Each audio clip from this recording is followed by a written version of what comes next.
Pruning is one of the most important practices in the vineyard to create vine balance, the balance between vegetation and fruit production to achieve the grape yield, maturity, and quality desired.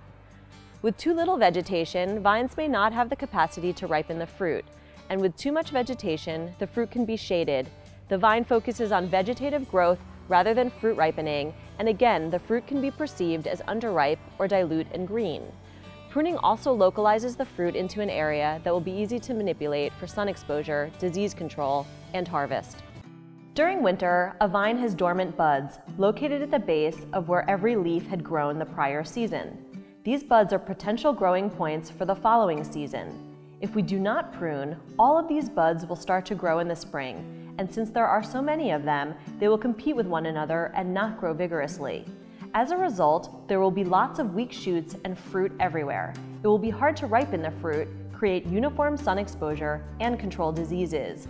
Conversely, if we prune too hard and leave too few buds, these positions will grow so vigorously that they will continue to grow and grow, often forgetting to focus on ripening the fruit. The goal of pruning is to leave the correct number of buds with proper placement to produce the right balance between shoot growth and fruit production. The most fruitful buds are located on one-year-old wood. Older wood tends not to be as productive. There are two main styles of pruning in Napa, both of which involve the selection and placement of buds of one-year-old wood to serve as growing points for the following season.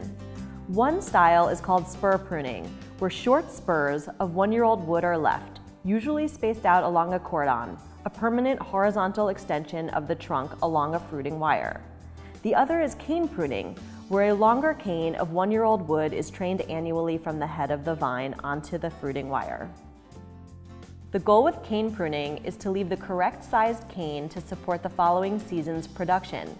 In most high-quality vineyard systems in Northern California, only one cane is selected and tied to the wire on each side of the head of the vine. In more production-focused systems, 3 or more total canes can be used. If more than one cane is tied from each side of the vine, it is suggested to have an additional fruiting wire for those canes. With cane pruning, the most important decision is the selection of the cane.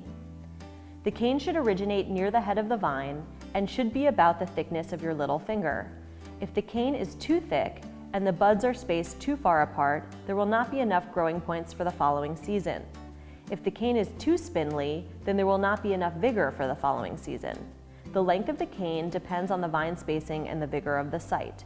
The cane should be healthy, straight, and of reasonable thickness to the last bud laid out on the wire. It is common to see canes from 5 to 10 buds or 1 to 2 feet long. Once the cane is selected, the remainder of the prior season's growth should be pruned or removed, and that cane should be tied to the fruiting wire. Cane pruning requires skilled labor for proper cane selection. In some cane pruning systems, a 2-bud renewal spur or spurs are left each year, and the cane is often selected from one of those 2 canes. The disadvantage here is that the shoots growing from the renewal spur can crowd the fruit near the head of the vine. In other cane pruning systems, there is no renewal spur, and the cane is selected from the base of the prior year's cane. In this system, care must be taken not to let the position where the cane originates from creep too high towards the fruiting wire. Occasionally, a cane that is grown from a buried bud around the head of the vine may be selected, and the position can be cut back. One main consideration during pruning is that pruning wounds are susceptible to fungal pathogens. To avoid infection, it is best to prune as late in the season as possible. A wound protectant or fungicide applied according to all applicable laws and regulations may be utilized.